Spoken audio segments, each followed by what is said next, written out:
another edition of Metro on the Move. Today we're heading northbound on the Appalachian Trail. Today we're also hitting mile marker 1,000. It's going to be a beautiful day, so let's keep moving. So strange things are happening. I don't know if you can see my Garmin here, but it's dead. Battery died. I left it on last night, but it was at 88%. But I've never seen the battery get zapped all the way to 0. In addition, you'll notice my thermodrop is dead. No juice. What's going on? Like, how could both of my devices die so quickly? Strange, strange, strange.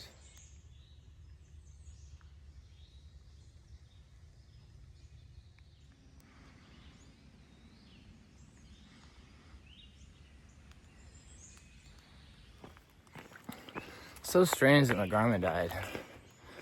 You know, I used the Garmin for a couple different reasons. One, drop waypoints of where I've been, points of interest, to track my daily log, and for security, in terms of if I were to fall, I have an SOS button.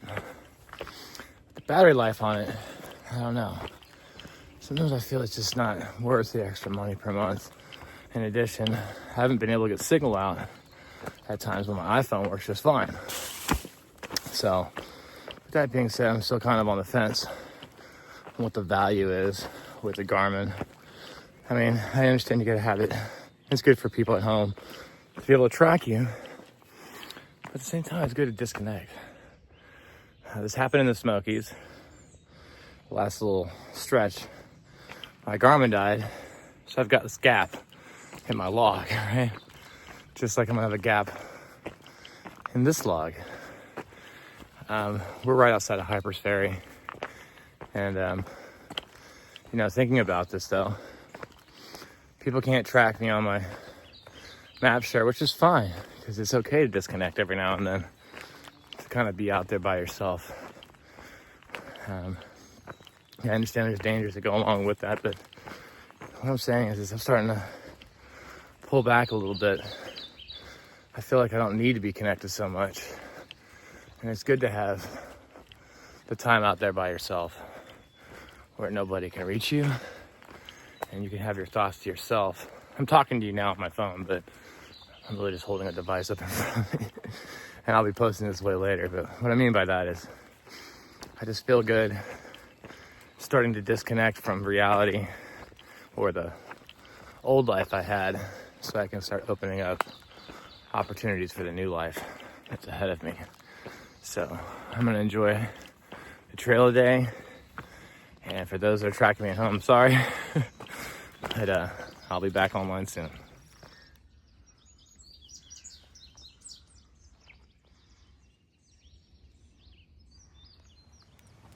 All right, guys, it looks like we have entered into Sky Meadows. This is really close to the state line border. And today we're going to be hitting mile marker 1,000 and hitting over the roller coaster. So lots of cool things happening today. So I'm excited to be able to share this moment with you. Even though we're in the green tunnel, you got to celebrate the small wins. And for anyone planning a thru hike, especially a long distance thru hike, some advice I would give you is to make small goals along the way. Now, obviously we had 100, 200, and so forth, but 1,000 is just huge. Not to mention the halfway mark. So instead of looking at the big picture, the huge goal, which is what you're working to every day, try to create small goals, whether they be personal goals or goals in terms of mileage or just accomplishing certain miles completed in terms of like a 900 or 1,000 like we just talked about. That will help you move forward, because if you get looking at the, oh, I'm at 300 and I've got 1,900 to go, that's not so good. You got to look at it as, look how much progress I'm making today, and I can't wait to make progress tomorrow. That guy's 21.5 miles back at Shenandoah National Park. Floyd Wayside, you saw a short on that, also in the last video. Again, it just shows you every day you make goals. It's one step closer to where you want to go.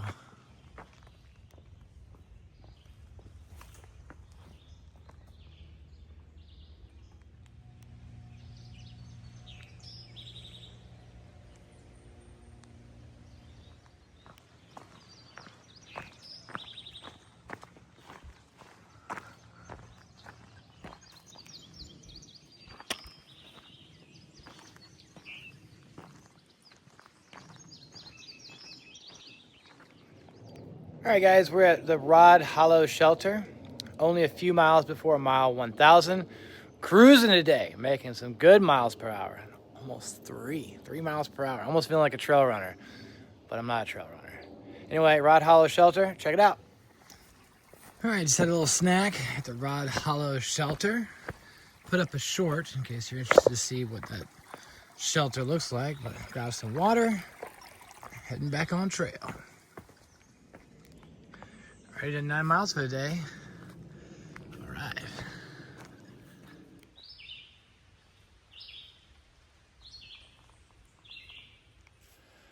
Whew. I guess we just went over the first hump on the roller coaster.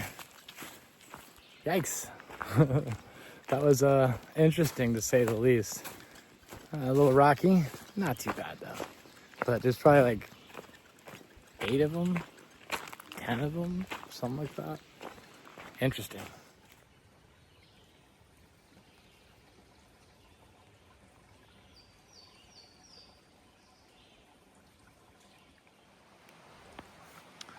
Nice little stream here. We just got done with hump number 2 out of 13. Not 8 or 10, but 13. Check out this bridge. It's pretty sweet.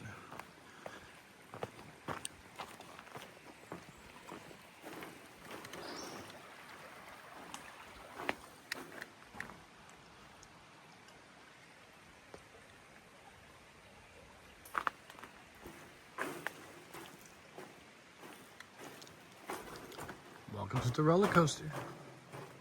Yeah. All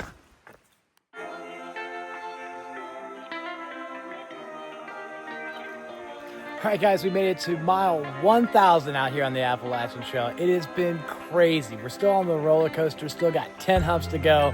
But man, I'm telling you what, 1,000 miles, baby. Let's keep moving.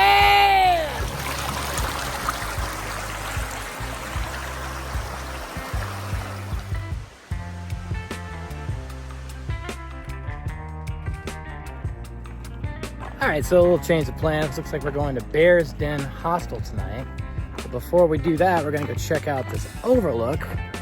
We did about 18 miles today on the Appalachian Trail. Feeling great going on the roller coaster. Boy, I tell you. Oh, okay, we get a little view. Pretty sweet. Let's go check it out. All right, guys, that is a nice view. Check that out. Pretty sweet. We're at lower elevations now. Lots of rocks. My feet hurt. All right, so we just saw the view. Heading down the side trail. Now we're heading into a place called Bear's Den Hostel.